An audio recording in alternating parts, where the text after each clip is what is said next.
Hello नमस्कार, जय हिंद साथियों। स्वागत करता हूं आपका एडुथर्सिस के इस ऑनलाइन प्लेटफॉर्म में। दोस्तों, आज हम लोग भारत के आधुनिक इतिहास की आखिरी क्लास में हम देखने वाले हैं गांधी युग। गांधी युग से जो भी क्वेश्चन बनेंगे हमारे एग्जाम के दृष्टिकोण से सारे क्वेश्चन हम कवर करने वाले हैं। गांधी युग 1919 से लेकर 1947 तक का जो टाइम पीरियड रहता है उसे हम बोलते हैं गांधी युग, क्योंकि गांधी जी जो है वो हमारे इंडिया में 1915 में आते हैं, लेकिन जो एक्टिव होते हैं वो लगभग 1919 से, उसके पहले भी होते हैं, लेकिन 1919 से लेकर 1947 तक का जो पीरियड रहता है उसमें गांधी जी केंद्र में रहते हैं। मतलब गांधी जी के अकॉर्डिंग ही हमारे भारत में पूरी चीजें चलती हैं, इसलिए इस टाइम पीरियड को हम बोलते हैं गांधी युग। तो ये गांधी युग से जो भी क्वेश्चन बनेंगे, मतलब इस टाइम पे जो भी चीजें हमारे पूरे की पूरे इंडिया में चलने वाली है, सारी चीजें गांधी युग में आएंगी। और उस टाइम पे जो भी चीजें चल रही हैं, जहां से क्वेश्चन हमारे एग्जाम के में पूछा जाता है, वो सारे क्वेश्चन को हम यहाँ पे कवर करने वाले हैं। आज क्वेश्चन कितने हैं? लगभग 30 क्वेश्चन हैं। आपको फैक्ट कितने मिलेंगे? तो लगभग 200 फैक्ट आपके आज के इस क्लास में कवर हो जाएंगे। तो आप, अगर आपका एग्जाम है कुछ दिनों बाद, आप एक बार इस क्लास को जरूर देख के जाना, क्योंकि यहां से क्वेश्चन हर एग्जाम में बनेंगे। आप जानते होंगे भारत के इतिहास में सबसे ज्यादा जो क्वेश्चन पूछा जाता है वो है आधुनिक भारत के इतिहास, और आधुनिक भारत के इतिहास में भी जो गांधी युग है यहां सबसे ज्यादा क्वेश्चन बनते हैं।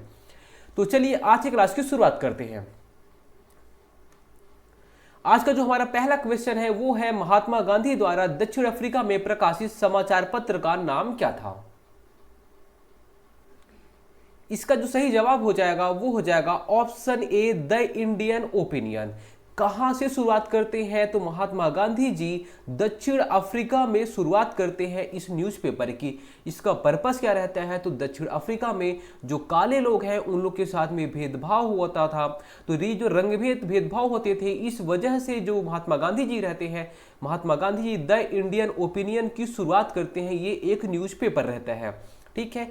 इसके अलावा और आपको याद रखना है, गांधी जी 1894, कब? 1894 में नटाल इंडियन कांग्रेस की स्थापना करते हैं। किसकी? नटाल इंडियन कांग्रेस की स्थापना करते हैं। कौन? गांधी जी। कहां पे करते हैं? तो यह दक्षिण अफ्रीका में। कहां पे? दक्षिण अफ्रीका में नटाल इंडियन कांग्रेस की स्थापना करते हैं। इसके अलावा दक्षिण अफ्रीका में ही ये किसकी? तो फीनिक्स आश्रम की स्थापना करते हैं। फीनिक्स आश्रम की स्थापना करते हैं दक्षिण अफ्रीका में। कौन? महात्मा गांधी जी, ठीक है। दक्षिण अफ्रीका में क्या क्या किए? नटाल इंडियन कांग्रेस की स्थापना कर दिए, फीनिक्स आश्रम की स्थापना कर दिए, और the Indian opinion newspaper start किए। कौन? गांधी जी। उसके बाद गांधी जी क्या करते हैं? तो हमारे भारत आते हैं। कब आते हैं? तो 9 जनवरी। कब? 9 जनवरी 1915 को महात्मा गांधी जी हमारे भारत आते हैं। जब ये भारत आते हैं, इन्हीं की याद में 9 जनवरी को हर साल हम प्रवासी भारतीय दिवस मनाते हैं। क्या मनाते हैं?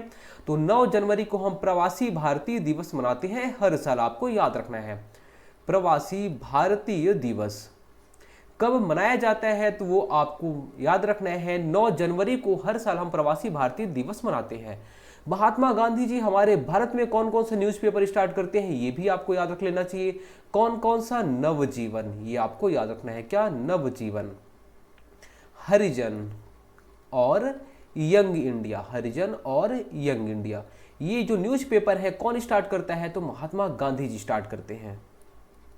कहां पे? तो इंडिया में।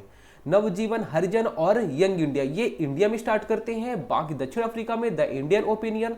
1894 में नटाल इंडियन कांग्रेस की स्थापना करते हैं दक्षिण अफ्रीका में। ये जाते हैं, क्यों जाते हैं? तो दादा अब्दुल्ला एक व्यापारी रहते हैं हमारे भारत के, उनका मुकदमा लड़ने जाते हैं 1893 में।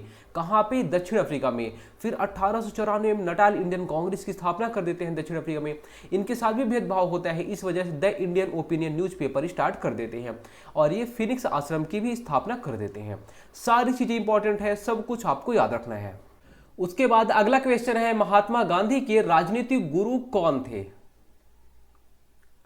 इसका सही जवाब हो जाएगा ऑप्शन डी, गोपाल कृष्ण गोखले महात्मा गांधी जी के राजनीतिक गुरु रहते हैं। गोपाल कृष्ण गोखले के राजनीतिक गुरु कौन है, ये आप बताइए। इसका सही जवाब हो जाएगा एम जी रानाडे। कौन? एम जी रानाडे, जिसे हम बोलते हैं महादेव गोविंद रानाडे।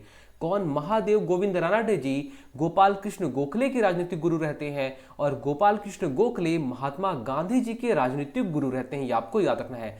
महादेव गोविंद रानाडे, हाँ, कहाँ के? तो पश्चिम, या फिर आप बोल सकते हैं महाराष्ट्र के सुकरात हम इन्हें बोलते हैं। किसके? महाराष्ट्र का सुकरात इनको कहा जाता है। महाराष्ट्र का सुकरात किसे कहा जाता है? तो महादेव गोविंद रानाडे जी को कहा जाता है। वह कौन सी जगह थी जहां अखिल भारतीय किसान सभा का पहला अधिवेशन हुआ था? इसका सही जवाब हो जाएगा ऑप्शन सी, लखनऊ में। कब? 1936 में।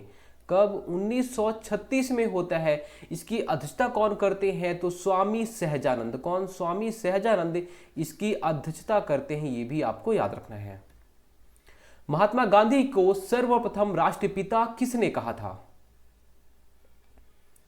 किसने कहा था? इसका सही जवाब हो जाएगा ऑप्शन डी, सुभाष चंद्र बोस। कब? 1944 में। वो सिंगापुर में रहते हैं। कौन? सुभाष चंद्र बोस जी सिंगापुर में रहते हैं। रेडियो में बोलते हैं कि जो महात्मा गांधी जी हैं बहुत इंपॉर्टेंट पर्सन है हमारे इंडिया के लिए, ये भारत के राष्ट्रपिता हैं। तो राष्ट्रपिता कौन? महात्मा गांधी जी। किसने कहा है? सुभाष चंद्र बोस जी ने कहा है। कहां से? तो सिंगापुर में थे, रेडियो में बोल रहे थे कि महात्मा गांधी जी भारत के राष्ट्रपिता हैं, हमारे राष्ट्रपिता हैं। उसके बाद देखिए अगला क्वेश्चन है, महात्मा गांधी के राजनीतिक जीवन की निम्नलिखित घटनाओं का कालक्रम क्या है?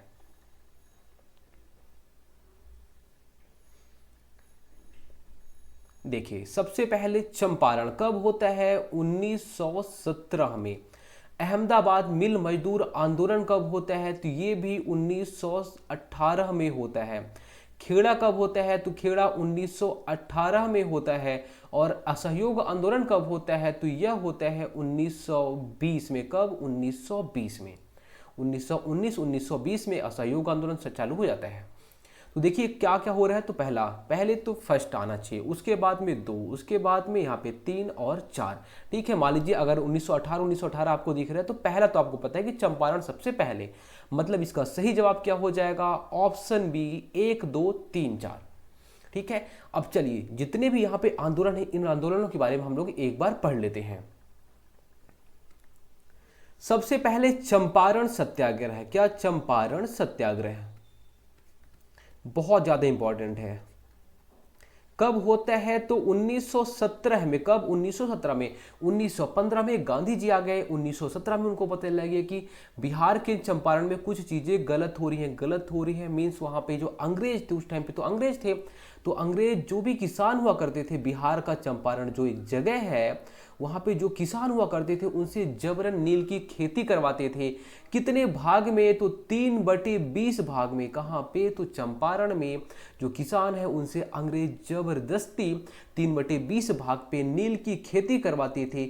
ये गांधी जी को पता चला। गांधी जी को पता कैसे चला? तो राजकुमार शुक्ल जी बताते हैं। कौन? राजकुमार शुक्ल जी। सारी चीजें बार बार एग्जाम में क्वेश्चन पूछी गई हैं। राजकुमार शुक्ल जी बताते हैं किसको? गांधी जी को, कि देखो ये हमारे बिहार के चंपारण में क्या क्या चीज चल रही है, मतलब जबरदस्ती जमीन आपका है फिर भी आप 3/20 भाग पे नील की खेती करो। गांधी जी को पता चल जाता है, फिर गांधी जी वहां पे जाते हैं।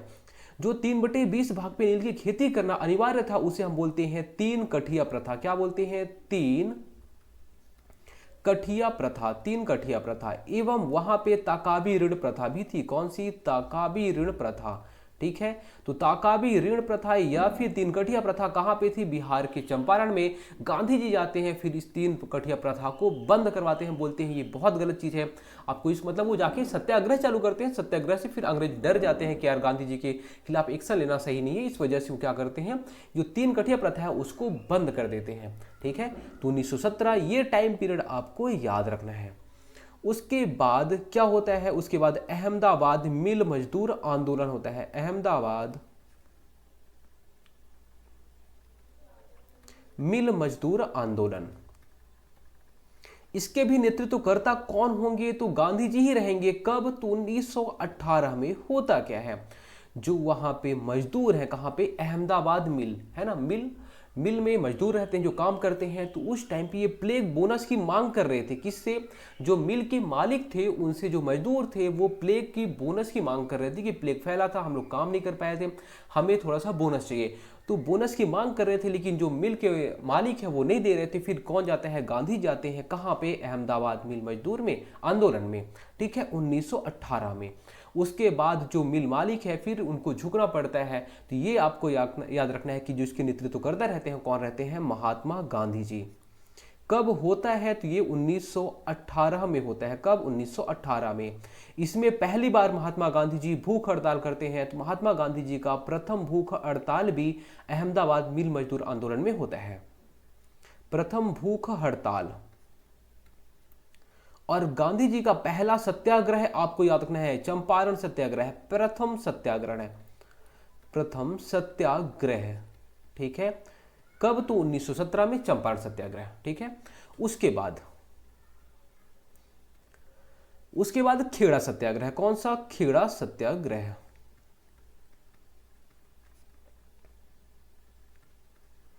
इसमें क्या होता है, तो इसमें जो कहां पे, तो ये गुजरात में, कहां पे, गुजरात में जगह है खेड़ा। वहां पे अकाल के बावजूद, वहां पे अकाल पड़ता है, इसके बावजूद जो वहां के मालिक हैं, मतलब जो बागान मालिक रहते हैं, वो जबरदस्ती किसानों से वसूली करते हैं। मतलब अकाल पड़ गया है, उसके बावजूद भी वसूली हो रही थी। इस वजह से गांधी जी जाते हैं कब, तो 1918 में। कहां पे, गुजरात के खेड़ा में, ठीक है, वहां पे सत्याग्रह करते हैं। तो कारण क्या रहता है, अकाल के बावजूद वसूली करना कारण रहता है, ठीक है। तो अकाल के बावजूद वसूली करना इनका कारण रहता है। इस वजह से गांधी आते हैं 1918 में। उसके बाद ये जो वसूली रहती है इसको बंद कर दिया जाता है, ठीक है। तो इसका जो नेतृत्व करता रहते हैं वो कौन रहते हैं, महात्मा गांधी जी।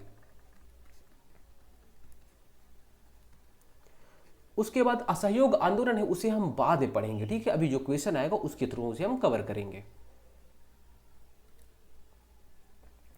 चंपारण जनपद में तीन गठिया प्रथा का तात्पर्य क्या था, बताइए। अभी हमने आपको बताया है। इसका सही जवाब हो जाएगा, किसानों द्वारा 3/20 भाग पर नील की खेती अनिवार्य रूप से करना। महात्मा गांधी जी दक्षिण अफ्रीका से भारत किस वर्ष में लौटे, कब लौटते हैं, तो इसका सही जवाब हो जाएगा 1915 में, 9 जनवरी 1915, 9 जनवरी प्रवासी दिवस। बारदोली सत्याग्रह 1928 का नेतृत्व कौन किया था, इसका सही जवाब हो जाएगा ऑप्शन ए, सरदार वल्लभ भाई पटेल। कब करते हैं, 1928 में, बारदोली सत्याग्रह, ठीक है। और वहीं पे जो वहां की महिलाएं रहती, कहां की, जो बारदोली की महिलाएं रहती हैं वो सरदार की उपाधि देती हैं। तो बारदोली की जो फीमेल रहती हैं या महिलाएं, वह वल्लभ भाई पटेल जी को सरदार की उपाधि देती हैं। कई बार क्वेश्चन बन चुका है कि वल्लभ भाई पटेल जी को सरदार की उपाधि किसने दिया, तो बारदोली की महिलाएं। बारदोली है कहां पे, गुजरात में है। भारतीय ट्रेड यूनियन कांग्रेस के पहले अध्यक्ष कौन थे, इसका सही जवाब हो जाएगा ऑप्शन डी, NM जोशी। उसके बाद देखिए, निम्नलिखित में से किसके विरोध में रविंद्रनाथ टैगोर ने अपनी नाइटहुड का परित्याग कर दिया था, इसका जो सही जवाब हो जाएगा वो हो जाएगा ऑप्शन बी, जलियांवाला बाग नरसंहार या जनसंहार के विरोध में रविंद्रनाथ टैगोर जी नाइटहुड की उपाधि को परित्याग कर देते हैं। आखिर होता क्या है, देखिए, रोलेट एक्ट आता है। कब, रोलेट एक्ट आता है 1919 में। क्यों आता है, उस टाइम पे जो भारतीय लोग रहते हैं, भारतीय चाहे कांग्रेस के मेंबर हो या फिर जो और मेंबर है, ये लोग एक्टिव हो जाते हैं। मतलब भारत में क्रांतिकारी गतिविधियां चालू हो जाती हैं। तो अंग्रेजों को डर लगता है कि अगर ये लोग ज़्यादा ही मतलब हमारे अगेंस्ट हो जाएंगे तो दिक्कत हो जाएगा। तो ये रोलेट एक्ट आता है। इसमें बोला जाता है कि अगर मजिस्ट्रेट को, किसको, मजिस्ट्रेट जो रहेगा, मजिस्ट्रेट को अगर किसी भी बात पर, किसी भी व्यक्ति पर संदेह हुआ तो वह अनिश्चितकालीन, मतलब जब तक उसको मन करेगा तब तक वह जेल में बंद करवा सकता है जिस भी व्यक्ति को चाहे। तो मजिस्ट्रेट को बहुत ज़्यादा पावर मिल जाता है कि अगर किसी भी व्यक्ति पे शक हुआ तो वह उसे अनिश्चितकालीन जेल पर बंद कर सकता है। इसके विरोध में क्या होता है, तो इसके विरोध में कुछ लोग रहते हैं, जैसे कि सत्यपाल, डॉक्टर सत्यपाल और सैफुद्दीन किचलू। कौन, सैफुद्दीन किचलू। ये जो लोग रहते हैं ये लोग विरोध करते हैं तो इनको क्या करते हैं, इनको ये लोग बंद कर देते हैं। कहाँ पे? जेल में। ठीक है, इनको जब जेल में बंद कर देते हैं तो जब जेल में बंद कर दिए तो ये इनके समर्थक रहते हैं बहुत सारे, वो लोग इकट्ठा हो जाते हैं। कब? 13 अप्रैल। कब? 13 अप्रैल 1919 को। कहाँ पे? तो पंजाब के अमृतसर में। कहाँ पे? पंजाब के अमृतसर में, जलियांवाला बाग में। ठीक है, पंजाब के अमृतसर जलियांवाला बाग में वहां पे इकट्ठा होते हैं। लेकिन जब इकट्ठा होते हैं उसी पे जो जनरल डायर रहता है, कौन? General Dyer. जनरल डायर क्या करता है? तो इन पे क्या करता है? तो गोली चलाने का आदेश दे देता है। बहुत सारे लोग रहते हैं, लगभग ऐसा कहा जाता है कि 379 लोग की इसमें मृत्यु हो जाती है। वहां पे कुआं रहता है, कई लोग कुएं में कूद के अपनी जान दे देते हैं और कई लोग को मतलब गोली से उनकी मृत्यु हो जाती है। उसके बाद अगला क्वेश्चन है, स्वराज पार्टी को संस्थापित किया था किसने? स्वराज पार्टी बनाई थी, ये आपको बताना है। बहुत ही ज्यादा इंपॉर्टेंट क्वेश्चन है, बार बार एग्जाम में क्वेश्चन ही पूछा जाता है। स्वराज पार्टी को किसने स्थापना किया था? तो ये आपको याद रखना है, CR दास, जिसे हम बोलते हैं चित्तरंजन दास। चित्तरंजन दास और मोतीलाल नेहरू ने कब? तो 1923 में स्वराज पार्टी की स्थापना करते हैं। 1923 में CR दास और मोतीलाल नेहरू स्वराज पार्टी की स्थापना करते हैं, आपको याद रखना है। उसके बाद देखिए, भारतीय राष्ट्रीय कांग्रेस ने असहयोग आंदोलन किस वर्ष प्रारंभ किया था? इसका सही जवाब हो जाएगा ऑप्शन सी, 1920 में भारतीय राष्ट्रीय कांग्रेस ने असहयोग आंदोलन को प्रारंभ किया था। देखिए, जब भी कोई भी आंदोलन को प्रारंभ करना रहता था या फिर कुछ चीजें स्टार्ट करनी होती थी, उसके पहले कांग्रेस अपनी बैठक बुलाती थी। तो ये जब असहयोग आंदोलन को शुरू करना था उसके पहले भी कांग्रेस वाले बैठक बुलाते हैं। कहाँ पे बुलाते हैं? तो नागपुर में। कहाँ पे? नागपुर में। तो कांग्रेस का नागपुर अधिवेशन कब होता है? तो वो भी आपको याद रखना है, 1920 में। 1920 में पारित किया गया कि अब हम लोग असहयोग आंदोलन की शुरुआत करने वाले हैं। इसके नेतृत्वकर्ता कौन रहते हैं? ये आपको याद रखना है, महात्मा गांधी जी असहयोग आंदोलन के नेतृत्वकर्ता होते हैं। ठीक है, देखिए, महात्मा गांधी जी असहयोग आंदोलन चालू क्यों करेंगे, ये भी आपके दिमाग में होना चाहिए। देखिए, पहले 1919 में दो घटनाएं घट जाती हैं। पहला क्या? एक तो रोलेक्ट एक्ट आ गया। क्या आ गया? रोलेक्ट एक्ट। रोलेक्ट एक्ट में क्या था? मजिस्ट्रेट को अगर किसी भी व्यक्ति पे संदेह हुआ, वह अनिश्चितकालीन जेल पे बंद करवा सकता है किसी को भी। तो रोलेक्ट एक्ट बहुत गंदा कानून आ गया, पहला चीज। और दूसरा, खिलाफत आंदोलन जिसे हम बोलते हैं। क्या हुआ था? तो जो तुर्की में खलीफा रहते थे, कौन? जो तुर्की में खलीफा हुआ करते थे, तो खलीफा का पद समाप्त कर देते हैं कौन? अंग्रेज लोग। तुर्की में जो खलीफा हुआ करते थे उन खलीफा के पद को समाप्त कर दिया गया। एक्चुअल में क्या होता था, जो तुर्की, मतलब तुर्की आप आज जानते भी होंगे एक देश है, तो तुर्की का जो सुल्तान हुआ करता था उनको हम लोग, मतलब जो उनकी जो मुस्लिम कम्युनिटी रहती है वो पूरी की पूरी क्या मानती थी? उसे खलीफा मानती थी। ठीक है, लेकिन खलीफा के पद को ही अंग्रेज लोग समाप्त कर देते हैं। तो खलीफा पद समाप्त करना और रोलेक्ट एक्ट, इन दोनों की वजह से ही महात्मा गांधी जी असहयोग आंदोलन की शुरुआत करते हैं। कब? 1920 में। नागपुर अधिवेशन 1920 में असहयोग आंदोलन को यहां पे क्या मंजूरी दे दी जाती है। किस घटना के कारण गांधी जी ने असहयोग आंदोलन वापस ले लिया था?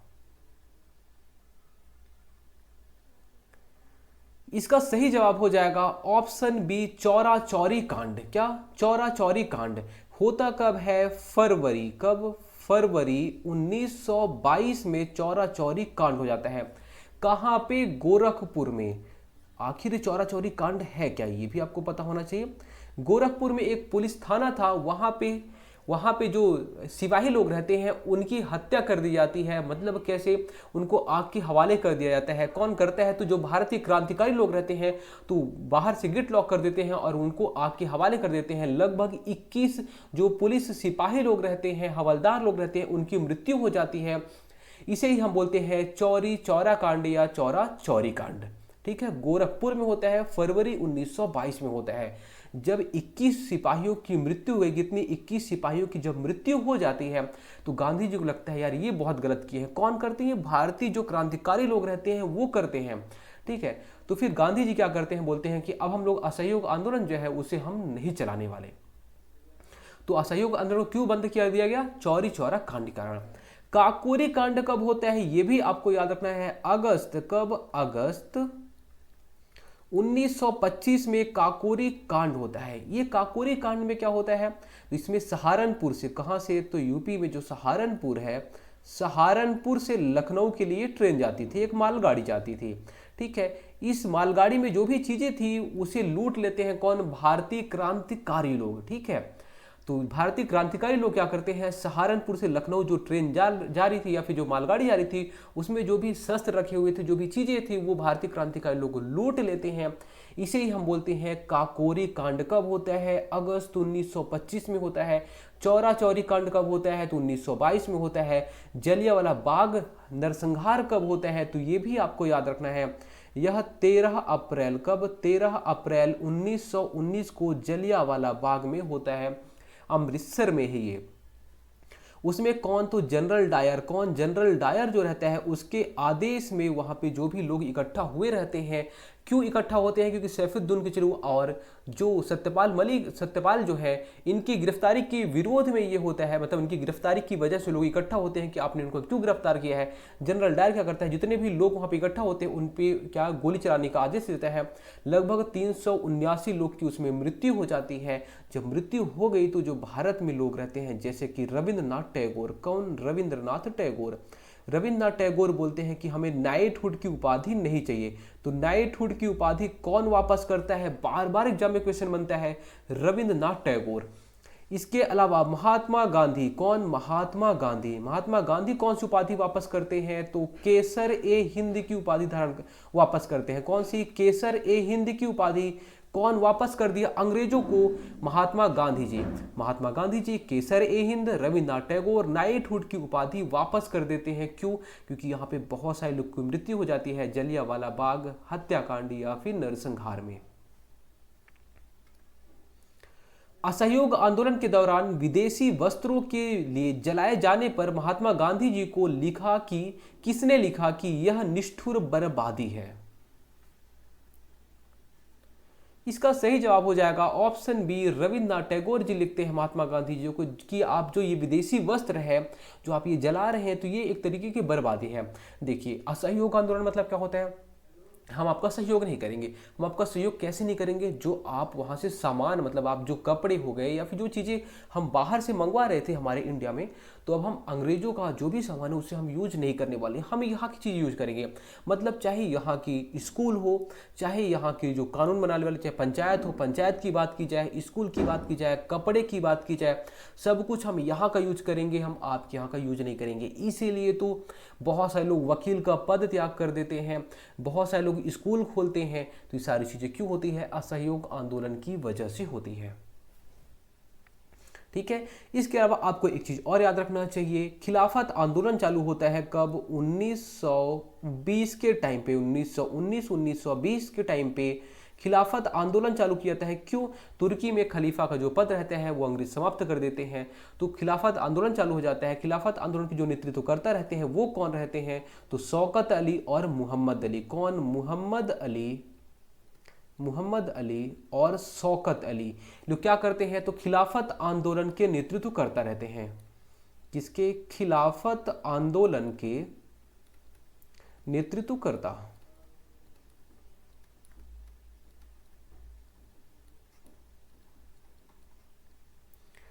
इसके अलावा मदन मोहन मालवीय जी के बारे में एक चीज आपको याद रखना है, 1917 में, कब, 1917 में हिंदू महासभा की स्थापना करते हैं।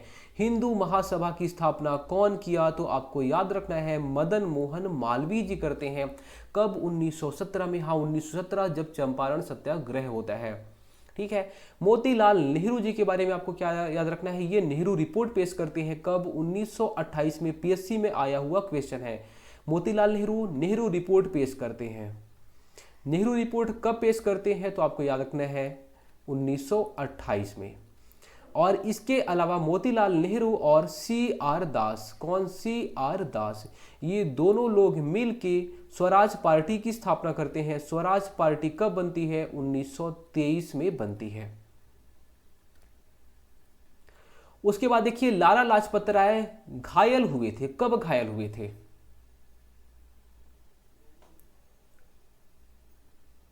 इसका जो सही जवाब हो जाएगा वो हो जाएगा ऑप्शन ए, साइमन कमीशन के विरोध में हुए लाठी चार्ज में घायल हुए थे और इनकी मृत्यु भी हो जाती है।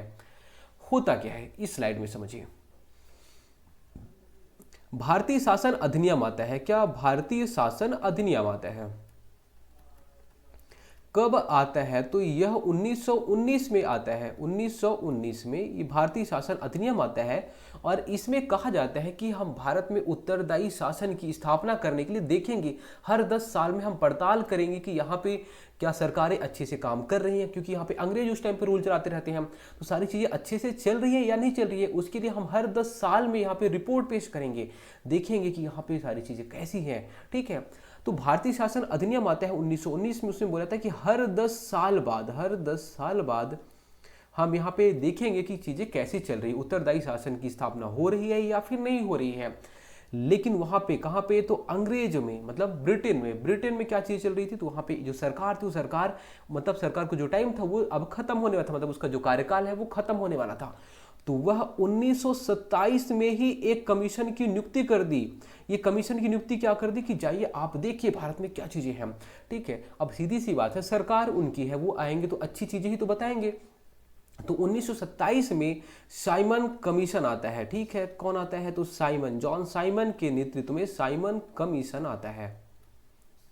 ठीक है, और जो साइमन कमीशन आता है इसमें जो सचिव रहते हैं वो भी आपको याद रखना है, सचिव का नाम रहता है बर्केनहेड। क्या रहता है, बर्केनहेड सचिव रहते हैं, बर्केनहेड सचिव रहते हैं। साइमन कमीशन आता है कब, 1927 में। आना कब था, 1929 में, 10 साल बाद आना था, लेकिन 1927 में आ जाता है। भारतीयों को लगता है अरे यार इसमें जितने भी लोग हैं, एक तो बर्केनहेड हो गए, इसके अलावा जो 7 और मेंबर हैं, जो 7 सदस्य इनके साथ में आते हैं, वो सबके सब सफेद रहते हैं, मतलब श्वेत रहते हैं। श्वेत मतलब कि अंग्रेज लोग रहते हैं, सबके सब जब अंग्रेज लोग हैं तो सीधी सी बात है, जब अंग्रेज ही हैं, भारत के बारे में बताना रहेगा तो ये लोग अच्छी वाली चीज़ें ही बताएंगे।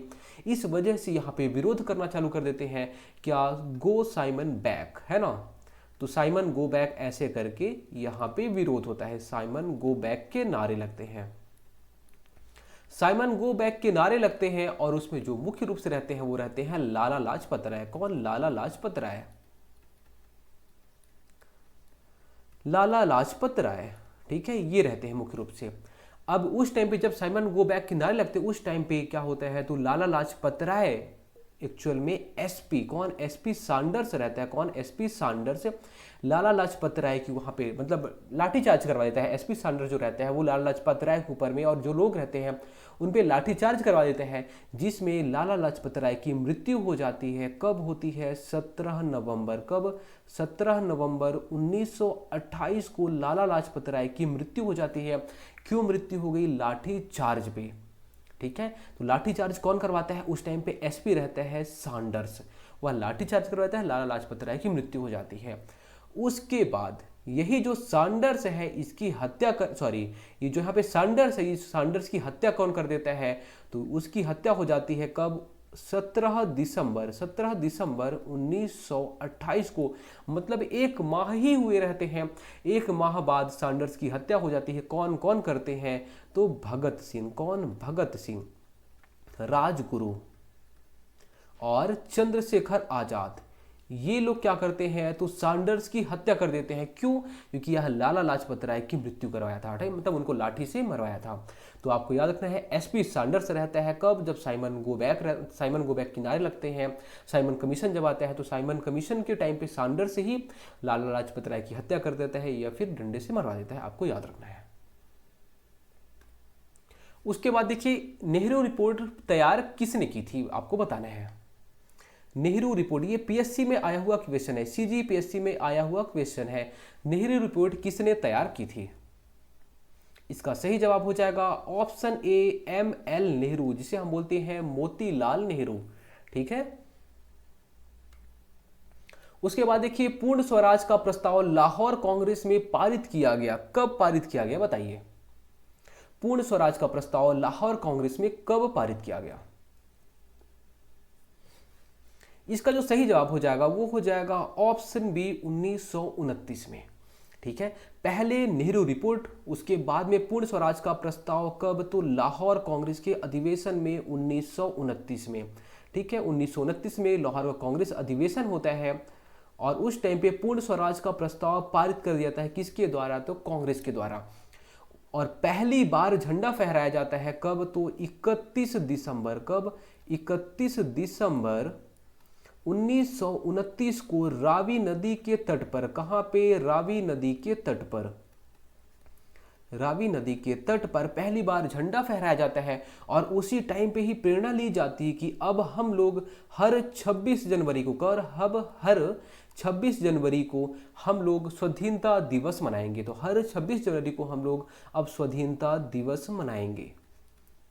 ठीक है, हर 26 जनवरी को हम स्वाधीनता दिवस मनाएंगे। कब निर्णय लिया गया, तो जब पहली बार झंडा फहराया गया। कहां पे, तो आपको याद रखना है रावी नदी के तट पर 31 दिसंबर 1929 को। ठीक है, तो पहली बार झंडा कहां पे फहराया गया, रावी नदी के तट पर 31 दिसंबर 1929 को।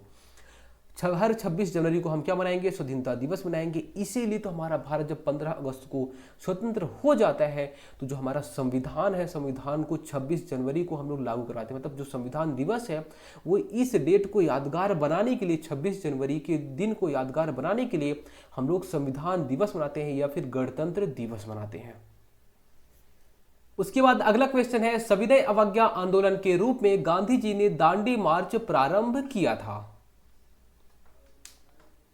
इसका सही जवाब हो जाएगा ऑप्शन सी, 12 मार्च 1930 को गांधी जी दांडी मार्च प्रारंभ करते हैं। आखिर होता क्या है, भारत में रहते हैं गांधी जी। कौन, भारत में रहते हैं गांधी जी। और भारत में ही जो वायसराय रहते हैं उनका नाम रहता है इरविन। कौन, इरविन वायसराय रहता है और गांधी जी रहते हैं। गांधी जी वायसराय से मिलते हैं, किससे, इरविन से मिलते हैं। बोलते हैं हमारे पास हम 11 मांग लेके आए हैं, मतलब 11 रिक्वेस्ट लेके आए हैं, 11 अलग अलग रिक्वेस्ट। पहला क्या, नमक पे टैक्स कम कर दीजिए या फिर ख़त्म कर दीजिए। इसके अलावा जो आप लोग यहाँ पे शराब वगैरह बेच रहे हैं, शराब पे पूरी तरह से पाबंदी होनी चाहिए, शराब यहाँ पे नहीं बिकना चाहिए। तो वैसे इसके अलावा जो कपड़े हैं, कपड़े पे भी जो टैक्स है वो कम होना चाहिए। ऐसी बहुत सारी चीज़ें हैं वो गांधी जी किस पे रखते हैं, तो इरविन से बोलते हैं। इरविन को कोई फर्क नहीं पड़ता है, बोलते हैं ठीक है आप बोलो, हम नहीं सुनेंगे। गांधी जी बोलते हैं हमने, उसके बाद इनका एक स्टेटमेंट आता है कि हमने इनसे रोटी मांगी, बदले में हमें क्या मिला, पत्थर मिला। उसके बाद गांधी बोलते हैं कि अब हम तुम्हें बताते हैं। गांधी जी साबरमती आश्रम से, कहाँ से, तो गुजरात में है साबरमती आश्रम, साबरमती आश्रम से पैदल यात्रा करते हैं। साबरमती आश्रम से ये पैदल यात्रा करते हैं, कहाँ तक, तो दांडी तक। दांडी एक गांव है, कहां तक, दांडी तक। ठीक है, पैदल यात्रा करते हैं। कैसे, पैदल यात्रा करते हैं ये 12 मार्च से लेके 6 अप्रैल तक। कब, 6 अप्रैल तक ये पैदल यात्रा करते हैं। जाके दांडी वाले जगह पे क्या करते हैं, वहां पे पहले नमक बनाते हैं। नमक कैसे बनाएंगे, समुद्र का पानी आ रहा है, यहाँ पे रेत है, रेत का बाउंड्री बना दी, इधर से पानी आया, पानी जैसे पार करेगा, जब यहाँ पे भाप की क्रिया हो जाएगी, पानी उड़ जाएगा। जो नमक वाला, क्योंकि समुद्र का पानी खारा होता है, जो नमक बनता है उसी से नमक बनाते हैं। कौन, गांधी जी नमक बनाए, पहले नमक बनाया, उसी को फिर जाके तोड़ दिए, वही हो गया नमक कानून का उल्लंघन। ठीक है, तो यहां से आपको याद रखना है दांडी मार्च कब प्रारंभ किया गया, 12 मार्च 1930 को। और कब पहुंचते हैं, तो 6 अप्रैल 1930 को गांधी जी पहुंच जाते हैं वहां पे। और यहीं से सविनय अवज्ञा आंदोलन की शुरुआत हो जाती है। उसके बाद अगला क्वेश्चन है, लाल कुर्ती दल संगठित किया गया था। बताइए किसने संगठित किया था। सबसे इंपॉर्टेंट तो ये है, पहले आप ये बताइए किसने संगठित किया था लाल कुर्ती दल को, या किसने बनाया था।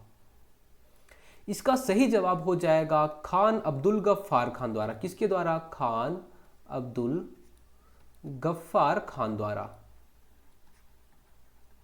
किसको, तो लाल कुर्ती दल को संगठित किया गया था। क्यों संगठित किया गया था, अंग्रेजों को निकालने के लिए। खान अब्दुल गफ्फार खान को हम बोलते क्या है, इन्हें हम बोलते हैं सीमांत गांधी। क्या बोलते हैं, सीमांत गांधी। ऐसा क्यों, देखिए भारत में जो गुजरात वाला क्षेत्र है वहां पे सविनय अवज्ञा आंदोलन की शुरुआत कौन कर दिया, तो गांधी जी। लेकिन जो ये भारत का ही उत्तर पश्चिमी क्षेत्र है, कौन सा, ये वाला क्षेत्र जो आधुनिक पाकिस्तान में आता है, ये वाले क्षेत्र पे अब्दुल गफ्फार खान जी रहते हैं, जो नेतृत्व करता रहते हैं। ये सविनय अवज्ञा आंदोलन की शुरुआत वहां पे ये करते हैं, कौन, खान अब्दुल गफ्फार खान। यहाँ पे ये हमारे छत्तीसगढ़ में कौन रहते हैं, तो आप बोलेंगे कौन, रविशंकर शुक्ल जी रहते हैं।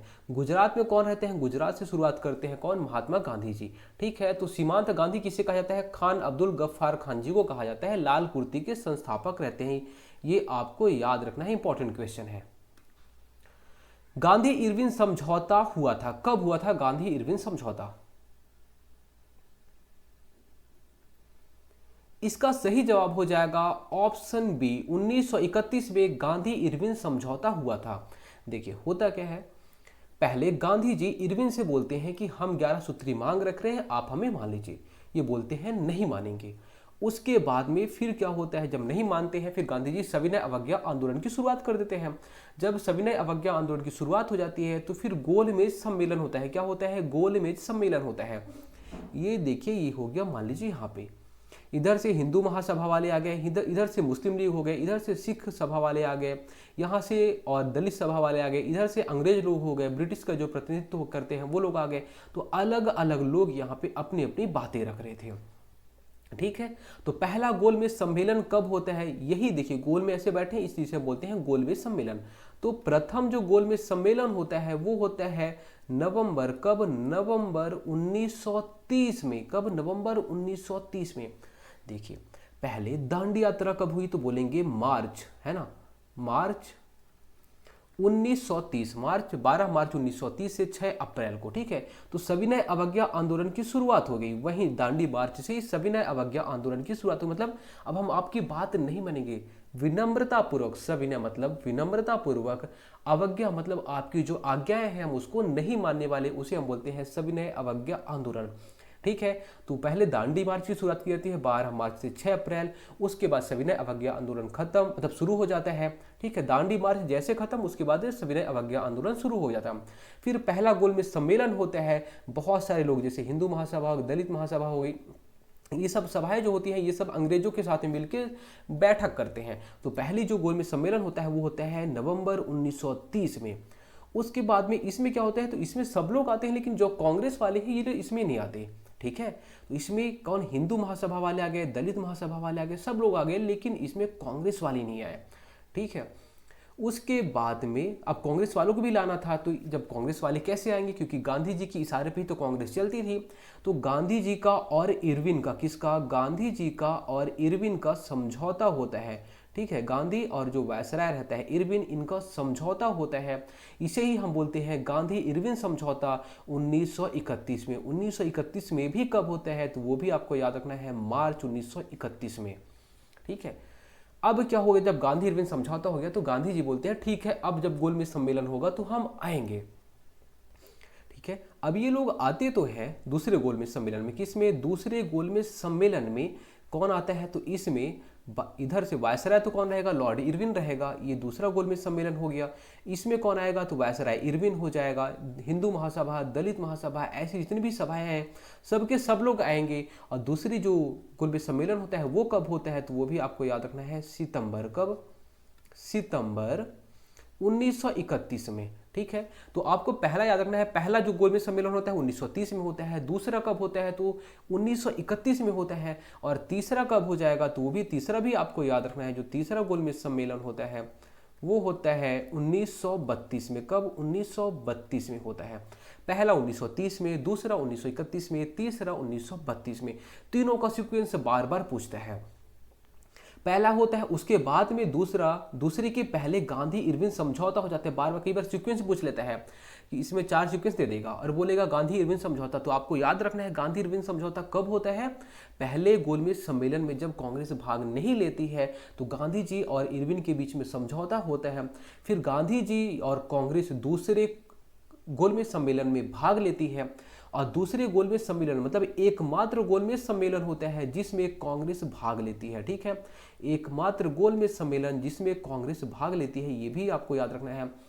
और उसके बाद तीसरे में कांग्रेस भाग नहीं लेती है। एक चीज और आपको याद रखना है कि ऐसा कौन सा सभा था जो सभी गोलमेज सम्मेलन में भाग लेता है? तो वो है दलित महासभा। कौन? दलित महासभा। दलित महासभा सभी मतलब पहले गोलमेज सम्मेलन, दूसरे गोलमेज सम्मेलन, तीसरे गोलमेज सम्मेलन, तीनों गोलमेज सम्मेलन में दलित महासभा भाग लेती है।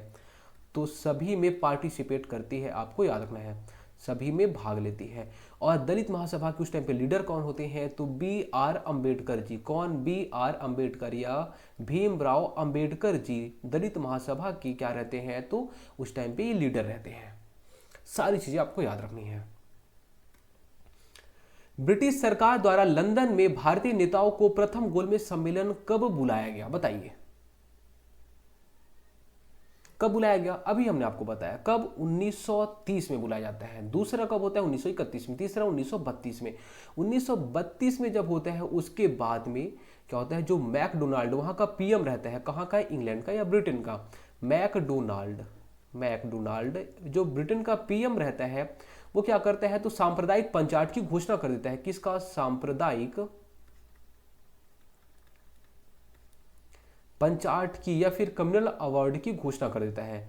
सांप्रदायिक पंचायत का मतलब क्या हो जाएगा कि अब क्या होने वाला है, अब जो यहाँ पे चुनाव लड़ेंगे तो दलित वाले अलग से, मुस्लिम वाले अलग से, ठीक है, हिंदू वाले अलग से, सिख वाले अलग से, ऐसे सबको बांट दिया ये, ठीक है। ये चाह रहा था कि अगर सब अलग अलग हो जाएंगे तो इन लोग आपस में ही उलझे रहेंगे, अगर एक हो जाएंगे तो हमारे लिए दिक्कत हो जाएगा। तो सांप्रदायिक पंचायत की घोषणा कौन करता है? मैकडोनाल्ड करता है 1932 में। जैसे ही ये पता चलता है इसका समर्थन, जो सांप्रदायिक पंचायत है इसका समर्थन कौन कर दिया? B.R. अम्बेडकर जी। बोलते हैं बहुत अच्छा हुआ है कि दलितों को अलग कर दिया। कौन? B.R. अम्बेडकर जी इसका सपोर्ट कर दिए।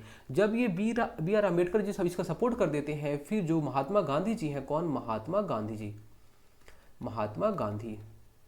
महात्मा गांधी जी क्या करते हैं, तो यरवदा जेल, कहां पे? यरवदा जेल में ये अनशन चालू कर देते हैं, आमरण अनशन चालू कर देते हैं कि जब तक हम मरेंगे नहीं तब तक ये अनशन चलता रहेगा। क्यों? क्योंकि अगर आप ऐसे ही पूरे भारत को बांट लोगे तो क्या ही बचेगा हमारे भारत में। तो उसके बाद में बहुत सारे लोग गांधी जी के पास में जाते हैं और जो B.R. अम्बेडकर जी हैं वो भी जाते हैं, बोलते हैं कि ठीक है आप ऐसा मत करिए, यहाँ पे जो सांप्रदायिक पंचायत है, जो ये घोषणा हुई है उसको हम नहीं मानने वाले। तो जो दलित महासभा के जो लीडर रहते हैं B.R. अम्बेडकर जी, वो भी वहाँ पे जाते हैं, गांधी जी को मनाते हैं और गांधी जी मान जाते हैं, ठीक है। फिर ये अनशन को तोड़ देते हैं। बार बार क्वेश्चन पूछ लेता है कि यरवदा जेल में या फिर गांधी जी जो अनशन चालू करते हैं कहाँ पे? तो यरवदा जेल में। यरवदा है कहाँ पे? महाराष्ट्र में है, ठीक है। तो 1932 आपको याद रखना है, कम्युनल अवार्ड या फिर सांप्रदायिक पंचायत की घोषणा करता है मैकडोनाल्ड। पूना पैक्ट संबंधित था, किससे संबंधित था? इसका जो सही जवाब हो जाएगा वो हो जाएगा दलित वर्ग से। जो अभी हमने आपको बताया कि जो यरवदा जेल में महात्मा गांधी जी अनशन चालू कर रहे हैं, उसके बाद B.R. अम्बेडकर जी और भी कुछ लोग जाते हैं। जब गांधी जी और B.R. अम्बेडकर जी के बीच में सहमति बन जाती है कि ठीक है अब हम लोग जो चाह रहे थे कि हम अलग से जो दलित है उनके लिए हम यहाँ पे मतलब वो लोग अलग से चुनाव लड़ेंगे, अगर जो ये चाह रहे थे अब ऐसा नहीं होने वाला, मतलब इनके बीच में क्या होता है, समझौता हो जाता है। इसे ही हम बोलते हैं पूना समझौता। कहाँ पे होता है? महाराष्ट्र के पुणे में होता है। तो आपको याद रखना है पूना पैक्ट किससे किसके बीच में होता है? तो B.R. अम्बेडकर जी, किसके बीच में? B.R. अम्बेडकर जी के बीच में और गांधी जी के बीच में होता है। किसके? गांधी जी और B.R. अम्बेडकर जी के बीच में होता है। इसमें क्या बोला जाता है कि इसमें जो भी दलित के लिए अलग से निर्वाचन पद्धति है वो नहीं होगी, सब साथ में रहेंगे। हाँ, इसमें जो दलितों का प्रतिनिधित्व है वो बढ़ा दिया जाता है। गांधी जी बोलते हैं कि हाँ आप प्रतिनिधित्व बढ़ा दीजिए, लेकिन इनको अलग नहीं कर सकते क्योंकि सिख अलग हो गए, हिंदू अलग हो गए, मुस्लिम अलग हो गए, सब अलग अलग हो जाएंगे तो हमारा भारत कैसे एक हो पाएगा। सुभाष चंद्र बोस के त्यागपत्र के बाद भारतीय राष्ट्रीय कांग्रेस का अध्यक्ष कौन हुआ, ये बताइए। बहुत इंपॉर्टेंट क्वेश्चन है, बार बार एग्जाम में क्वेश्चन पूछा गया है।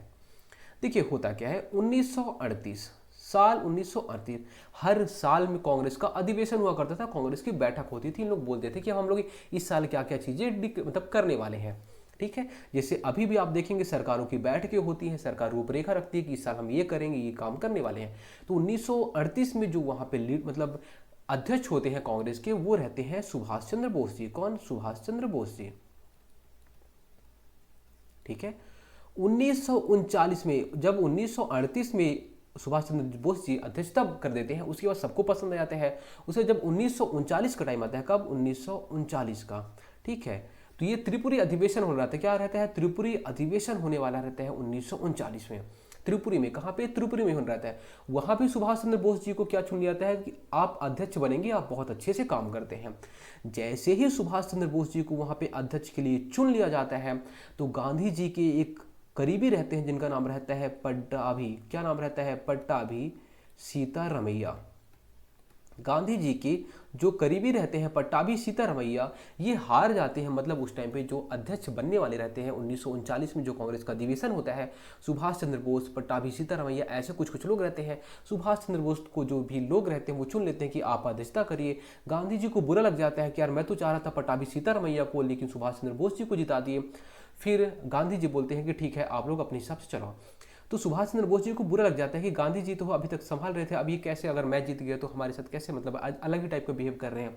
तो उसके बाद जो सुभाष चंद्र बोस है वो कांग्रेस से त्यागपत्र देते हैं, क्या, कांग्रेस से त्यागपत्र देते हैं। कांग्रेस से त्यागपत्र कब देते हैं, तो 1939 में सुभाष चंद्र बोस जी बोलते हैं कि अब हमें कांग्रेस का मेंबर नहीं बनना, और वहीं से ये फॉरवर्ड ब्लॉक की स्थापना कर देते हैं। किसकी, फॉरवर्ड ब्लॉक की स्थापना कर देते हैं सुभाष चंद्र बोस।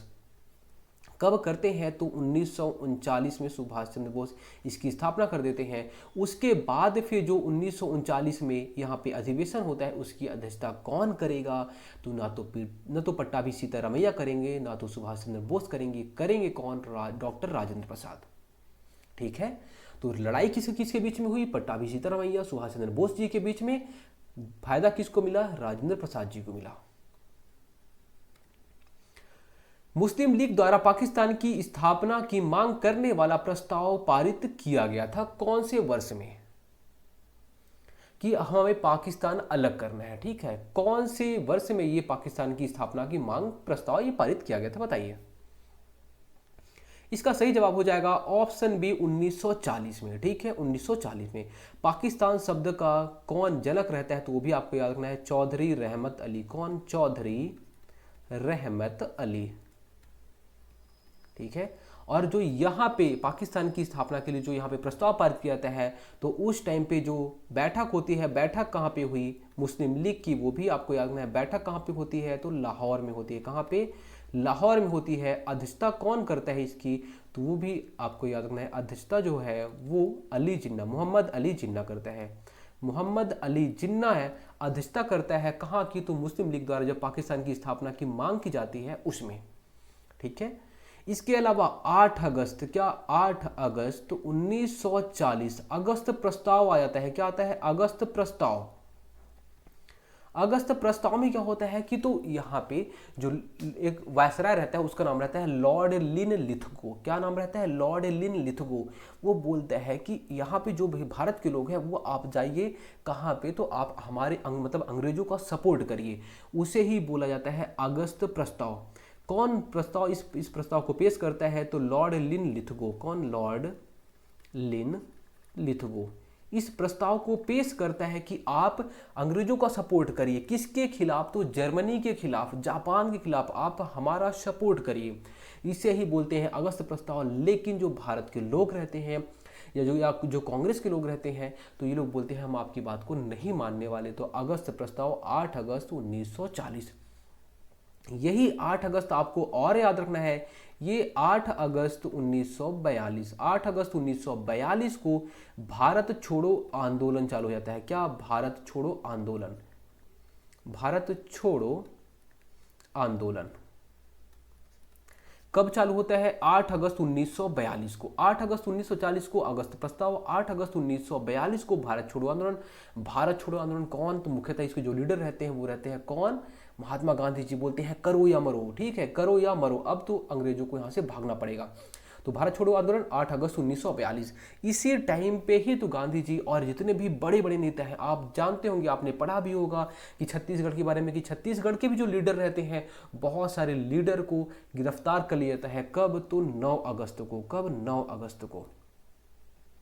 ठीक है। 9 अगस्त को इनको ऑपरेशन जीरो आवर में, किसमें, ऑपरेशन जीरो आवर, मतलब इनको बहुत जल्दी ही गिरफ्तार कर लो।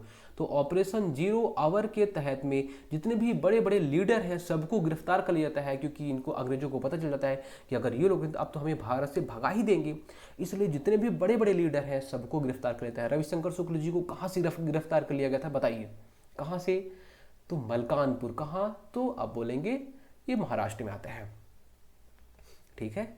इसके अलावा देखिए, अब भारत छोड़ो आंदोलन ये तो ठीक है, ये तो चालू हो गया, लेकिन ये आंदोलन चालू हुआ उसके पहले भी तो कोई आंदोलन जब चालू होता था तो पहले बैठकें होती थी, किसकी, कांग्रेस की बैठक होती थी, तभी तो ये आंदोलन को शुरुआत करते थे। तो इस बार बैठक कहाँ पे हुई थी, भारत छोड़ो आंदोलन को यहाँ पे मंजूरी किस बैठक में मिली है ये भी आपको याद रखना है। तो ये बैठक जो होती है वो कहाँ पे होती है, ग्वालियर टैंक। कहाँ पे, ग्वालियर टैंक बैंक, कहाँ पे, ग्वालियर टैंक बंबई में। ग्वालियर टैंक बंबई में 1942 में बैठक होती है और उसी टाइम पे बोला जाता है कि अब हम भारत छोड़ो आंदोलन को यहाँ पे मंजूरी दे रहे हैं। उसके बाद भारत छोड़ो आंदोलन 8 अगस्त 1942 से चालू हो जाता है। अगला क्वेश्चन है, व्यक्तिगत सत्याग्रह में विनोबा भावे को प्रथम सत्याग्रही माना जाता है, जबकि दूसरा सत्याग्रही कौन था, ये बताइए आप। तो इसका सही जवाब हो जाएगा ऑप्शन बी, पंडित जवाहरलाल नेहरू। व्यक्तिगत सत्याग्रही कब शुरू होता है, तो वो भी आपको याद रखना है 17 नवंबर। कब, 17 नवंबर 1940 में पहली बार व्यक्तिगत रूप से, मतलब एक जन सत्याग्रह शुरू करता है। उसका नाम क्या रहता है, विनोबा भावे जी।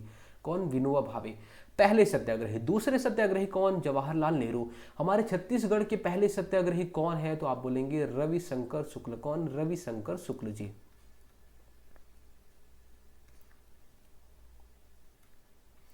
भारत छोड़ो आंदोलन कब प्रारंभ हुआ था,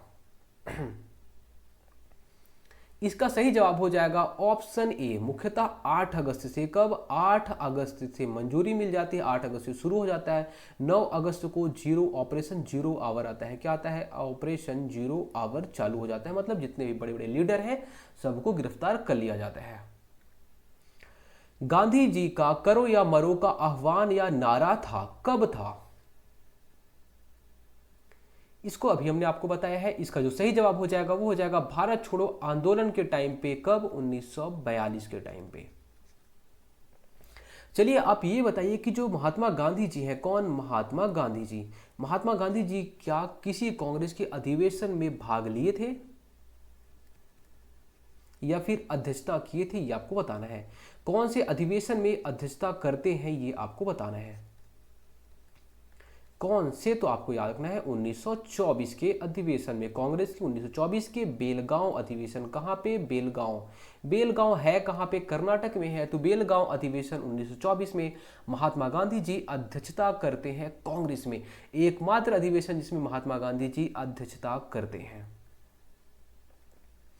उसके बाद देखिए, वर्ष 1939 में कांग्रेस को छोड़ने के पश्चात सुभाष चंद्र बोस ने किस दल की स्थापना की थी। अभी हमने आपको बताया, इसका जो सही जवाब हो जाएगा वो हो जाएगा फॉरवर्ड ब्लॉक की स्थापना करते हैं कौन, सुभाष चंद्र बोस जी। ठीक है। इसके बाद और आपको याद रखना है 1942 का टाइम। क्या, 1942 का टाइम जब किसकी स्थापना होती है, तो आजाद हिंद फौज की स्थापना होती है। किसकी, आजाद हिंद फौज। आजाद हिंद फौज की स्थापना कौन करते हैं, तो कैप्टन मोहन सिंह। कौन, कैप्टन मोहन सिंह आजाद हिंद फौज की स्थापना करते हैं। यही आजाद हिंद फौज की जो स्थापना है वो सिंगापुर में कौन करते हैं, वो भी आपको याद रखना है, सिंगापुर में करते हैं सुभाष चंद्र बोस जी। ठीक है। तो आजाद हिंद फौज की जो स्थापना करते हैं मुख्यतः तो मोहन सिंह करते हैं। सिंगापुर में कौन करते हैं 1943 के टाइम पे, तो सुभाष चंद्र बोस जी करते हैं। ठीक है, सुभाष चंद्र बोस जी करते हैं। ठीक है। अब इसके अलावा देखिए, जो सुभाष चंद्र बोस जी हैं ये जापान के साथ में जाते हैं। किसके, सिंगापुर हो गया, जापान हो गया, यहाँ पे जाते हैं, लोगों को इकट्ठा करते हैं। तो जो जापान है वो किसका, अंग्रेजों का दुश्मन है। किसका, अंग्रेज या ब्रिटेन वालों का दुश्मन रहता है।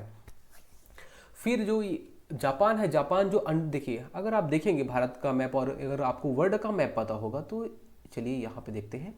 ये मान लीजिए ये हमारा भारत हो गया। यहाँ पे देखेंगे यहाँ पे जापान है, ये भारत है, तो यहाँ पे क्या है, तो यहाँ बोलेंगे अंडमान निकोबार द्वीप समूह है। यहाँ पे अंग्रेजों का कब्जा रहता है। अब अंग्रेज यहाँ पे इनका देश है, यहाँ पे थोड़े बहुत है, यहाँ पे जापान वालों से लड़ाई कर ही रहे हैं। जापान वाले बोलते हैं अंडमान निकोबार द्वीप समूह में, इनको क्या करते हैं जापान वाले यहाँ पे भगा देते हैं, ठीक है, अंग्रेजों को भगा देते हैं अंडमान निकोबार द्वीप समूह से। और सुभाष चंद्र बोस जी को बोलते हैं कि जाइए आप अंडमान निकोबार द्वीप समूह आपका हुआ, मतलब सुभाष चंद्र बोस जी को दे देते हैं। कौन दे देता है, तो ये जापान की जो सेना है अंग्रेजों को हरा के अंडमान निकोबार जो द्वीप समूह है ये दे देती है किसको, इंडियन वालों को। इसमें आपको कुछ कुछ द्वीप हैं वो याद रखने हैं। कौन कौन से द्वीप हैं, जैसे कि शहीद द्वीप, क्या शहीद द्वीप पहले होता था, ठीक है, पहले एक्चुअल में इसका नाम था नील द्वीप, क्या नील द्वीप। नील द्वीप का अब नामकरण हो गया है, इसका नाम हो गया है शहीद द्वीप, क्या हो गया है, शहीद द्वीप। इसके अलावा हैवलॉक द्वीप, क्या, हैवलॉक द्वीप। हैवलॉक द्वीप का जो नामकरण हुआ है अब क्या हो गया है, तो इसका नाम हो गया है स्वराज द्वीप, क्या, स्वराज द्वीप। इसके अलावा पोर्ट ब्लेयर, क्या, पोर्ट ब्लेयर। पोर्ट ब्लेयर जो पहले राजधानी हुआ करती थी, इसका नामकरण इसी साल अभी हाल ही में चेंज हुआ है। इसका नामकरण क्या हो गया है, तो श्री विजयपुरम, क्या हो गया है, श्री विजयपुरम, ठीक है। तो श्री विजयपुरम पोर्ट ब्लेयर का नाम हो गया है। नील द्वीप का तो आप बोलेंगे शहीद द्वीप, हैवलॉक का तो बोलेंगे आप स्वराज द्वीप। उसके बाद अगला क्वेश्चन है, जय हिंद किसका नारा था। इसका सही जवाब हो जाएगा ऑप्शन बी, सुभाष चंद्र बोस का नारा था, क्या, जय हिंद। सुभाष चंद्र बोस जी का एक और नारा था, तुम मुझे खून दो मैं तुम्हें आजादी दूंगा। तुम मुझे खून दो मैं तुम्हें आजादी दूंगा। किसने कहा था, सुभाष चंद्र बोस ने। जय हिंद किसका नारा, सुभाष चंद्र बोस जी का। चलिए बताइए कि बीजी या फिर बाल गंगाधर तिलक जी की मृत्यु कब हुई थी। कब हुई थी, तो 1920 के टाइम पे, जब असहयोग आंदोलन चल रहा था, तो असहयोग आंदोलन के टाइम पे ही मृत्यु होती है किसकी, तो बाल गंगाधर तिलक जी की, असहयोग आंदोलन के समय पे। कई बार क्वेश्चन पूछ लेते हैं कि असहयोग आंदोलन के समय पे कौन से महान क्रांतिकारी या सेनापति की, सेना की आप बोल सकते हैं सैनिक की मृत्यु हुई थी, तो आप महान क्रांतिकारी कौन थे, बाल गंगाधर तिलक। 1920 में इनकी मृत्यु हो जाती है। भगत सिंह, भगत सिंह के बारे में आपको याद रखना है। भगत सिंह कब शहीद होते हैं, तो 23 मार्च, कब, 23 मार्च 1931 को भगत सिंह, राजगुरु और सुखदेव को फांसी चढ़ा दी जाती है, ठीक है। इन्हीं की याद में हम लोग शहीद दिवस भी मनाते हैं, क्या मनाते हैं, शहीद दिवस, ठीक है। शहीद दिवस कब, 23 मार्च 1931 को। अभी हम भगत सिंह के बारे में और कुछ कुछ चीजें जानेंगे। निम्नलिखित में से कौन एक कैबिनेट मिशन का सदस्य नहीं था। इसका सही जवाब हो जाएगा ऑप्शन बी, जॉन साइमन। ये तो साइमन कमीशन का था। साइमन ये कब, 1927 टाइम पे हमारे इंडिया में आता है, जॉन साइमन। और पैथिक लॉरेंस, स्टेफर्ड क्रिप्स और एबी अलेक्जेंडर, ये लोग क्या रहते हैं, तो कैबिनेट मिशन के सदस्य रहते हैं, ठीक है। कैबिनेट मिशन कब आता है, तो यह 1946 में आता है। कब, 1946 में आता है।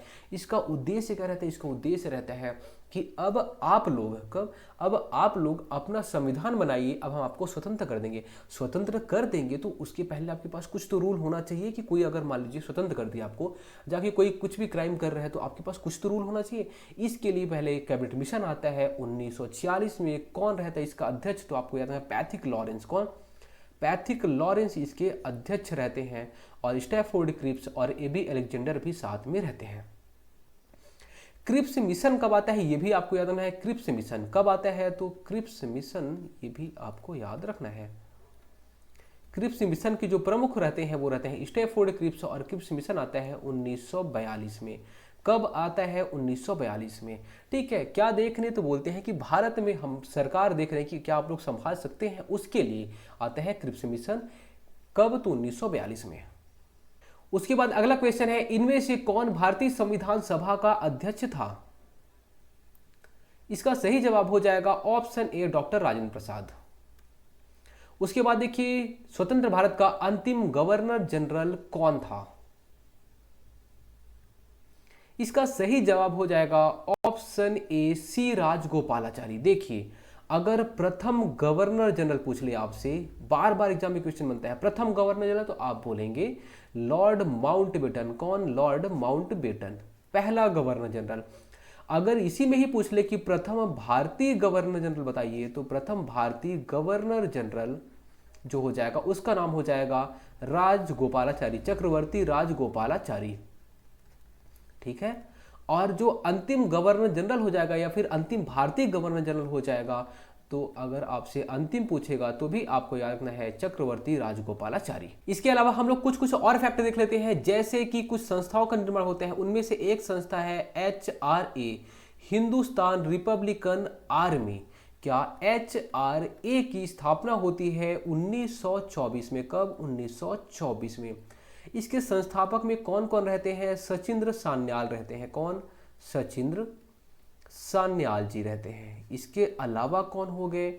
इसके अलावा भगत सिंह हो गए। कौन? भगत सिंह। ठीक है। इसके अलावा चंद्रशेखर आजाद। कौन? चंद्रशेखर आजाद। और कौन हो गए? तो और है भगवती चरण वोहरा। कौन? भगवती चरण वोहरा। इसके अलावा और कौन हो गए? तो राम प्रसाद बिस्मिल। कौन? राम प्रसाद बिस्मिल जी। ठीक है। इतने लोग हो गए जो कि HRA की स्थापना करते हैं। HRA की स्थापना आपको याद रखना है 1924 में होती है। कौन कौन? सचिंद्र सान्याल, भगत सिंह, चंद्रशेखर आजाद, भगवती चरण वोहरा, राम प्रसाद बिस्मिल। उसके बाद ये लोग जो रहते हैं, ये लोग क्या करते हैं? तो सैंडर्स की हत्या कर देते हैं। किसकी? सैंडर्स की हत्या करते हैं। हाँ, वही सैंडर्स। कौन सैंडर्स? तो बोलेंगे वही सैंडर्स जो लाला लाजपत राय की क्या करता है? हत्या करता है। तो सैंडर्स की हत्या कौन कौन कर देते हैं? भगत सिंह, चंद्रशेखर आजाद और राजगुरु, ये लोग मिलके सैंडर्स की हत्या कर देते हैं। उसके बाद में क्या होता है? जो ये सैंडर्स की हत्या हो जाती है, उसके बाद लाहौर षड्यंत्र केस में, लाहौर षड्यंत्र केस के तहत में इन लोग को फांसी, बहुत सारे लोग को फांसी दे दी जाती है। ठीक है। और फांसी किसको किसको दे दी जाती है? तो वो भी आपको याद रखना है, अशफाक उल्ला खान। किसको? अशफाक उल्ला खान। अशफाक उल्ला खान जी हो गए। साथ में राजेंद्र लोहिड़ी जी हो गए। क्या? राजेंद्र लोहिड़ी जी। और इसके अलावा रोशन सिंह। कौन? रोशन सिंह। ठीक है। इन लोग को फांसी दे दी जाती है। ठीक है। तो आपको याद रखना है अशफाक उल्ला खान, राजेंद्र लोहिड़ी और यहाँ पे रोशन सिंह, इनको फांसी दे दी जाती है। उसके बाद 1928 में HSRA की स्थापना होती है, हिंदुस्तान सोशलिस्ट रिपब्लिकन आर्मी की स्थापना। यहाँ पे केवल और केवल एस जुड़ रहा है, HRA HSRA, यहाँ पे बहुत डाउट होता है लोगों को। तो HSRA 1928 में, 4 साल बाद HSRA हो जाता है, हिंदुस्तान सोशलिस्ट रिपब्लिकन आर्मी। इसकी स्थापना कौन करते हैं? चंद्रशेखर आजाद। कौन? चंद्रशेखर आजाद इसकी स्थापना करते हैं। ठीक है। तो ये आपको याद रखना है। इसके संस्थापक कौन? चंद्रशेखर आजाद। उसके बाद एक नई स्लाइड लेते हैं हम लोग। उसके बाद नौजवान सभा की स्थापना होती है। किसकी? नौजवान सभा की स्थापना। नौजवान सभा की स्थापना कौन कर दिया? तो वो भी आपको याद रखना है, भगत सिंह करते हैं। कौन? भगत सिंह नौजवान सभा की स्थापना करते हैं। ठीक है। इसकी स्थापना कब होती है? तो 1928-29 में इसकी स्थापना होती है। भगत सिंह इसकी स्थापना करते हैं। उसके बाद एक चीज और आपको याद रखना है, सेंट्रल असेंबली बम कांड। ठीक है। ये कब होता है? 1929 में सेंट्रल असेंबली बम कांड होता है। मतलब जहां पे एक आप बोल सकते हैं विधानसभा रहती है, वहां पे कौन कौन जाता है? तो भगत सिंह जाते हैं, और वहां पे बटुकेश्वर दत्त जाते हैं। कौन? भगत सिंह और बटुकेश्वर दत्त। कौन? बटुकेश्वर दत्त। ये दो लोग जाते हैं कहाँ पे? सेंट्रल असेंबली बम कांड में। मतलब असेंबली में जाते हैं और जहाँ पे कोई नहीं रहता वहाँ पे बम फेंकते हैं। ठीक है। ये लोग क्यों जाते हैं और क्यों बम फेंकते हैं? इन लोग का पर्पस रहता है कि एक्चुअल में जो अंग्रेज लोग हैं वो लोग बिल लाए रहते हैं। कौन सा बिल लाते हैं? एक है ट्रेड डिस्प्यूट बिल। किसका? ट्रेड डिस्प्यूट बिल ठीक है। और पब्लिक सेफ्टी बिल, कौन सा? पब्लिक सेफ्टी बिल, ठीक है। पब्लिक सेफ्टी बिल और ट्रेड डिस्प्यूट बिल, ये बिल जो लाते हैं, इसी बिल के विरोध में भगत सिंह और बटुकेश्वर दत्त क्या करते हैं? तो सेंट्रल असेंबली, जहां पे विधानसभा है, वहां पे जाके बम फेंकते हैं। बम एकदम ऐसा भी नहीं रहता कि पूरा का पूरा असेंबली उड़ जाएगा, ऐसे आज के टाइम के बम नहीं रहेंगे, तो जाके थोड़ा सा बस आवाज आता है, ठीक है। और कहाँ फेंकते हैं? जहाँ पे कोई नहीं रहता है। इन लोग फेंकते क्यों हैं? क्योंकि लोग हमारी बात जो है वो सामने वाला सुने, क्योंकि अंग्रेज तो सुनने वाले नहीं थे। क्योंकि देखिए, आप जब गांधी जी इरविन के सामने गए थे तो गांधी जी की बात नहीं सुने, तो जो भगत सिंह है, इन लोग की बात कैसे सुनेंगे? ठीक है, इसलिए डराने के लिए करते हैं, ठीक है। तो सेंट्रल असेंबली बम कांड कब होता है? 1929 में। इसी बम कांड के बाद में ही फिर 23 मार्च, कब? 23 मार्च 1931 को, कब? 23 मार्च 1931 को फांसी की सजा दे दी जाती है। किसको? किसको? तो भगत सिंह। किसको? भगत सिंह को, राजगुरु को और सुखदेव को। भगत सिंह, राजगुरु और सुखदेव को। एक मूवी भी बनी है, बहुत ही शानदार मूवी है, अजय देवगन की मूवी है, 23 मार्च 1931। इस मूवी को आप जरूर देखें, बहुत ही अच्छी मूवी है, ठीक है। तो भगत सिंह जी के ऊपर में है, राजगुरु और सुखदेव जी के ऊपर में है ये मूवी, ठीक है। तो शहीद दिवस इस दिन से हम लोग मनाते हैं, शहीद दिवस 23 मार्च 1931, ठीक है। दोस्तों, उम्मीद करता हूँ चीज़ें आपको समझ में आई होंगी। बहुत ही इंपॉर्टेंट फैक्ट थे, हमने लगभग 150 से 200 फैक्ट देख लिए होंगे। सारे क्वेश्चन बहुत इंपॉर्टेंट है, आप अच्छे से तैयार करके रखिएगा। धन्यवाद।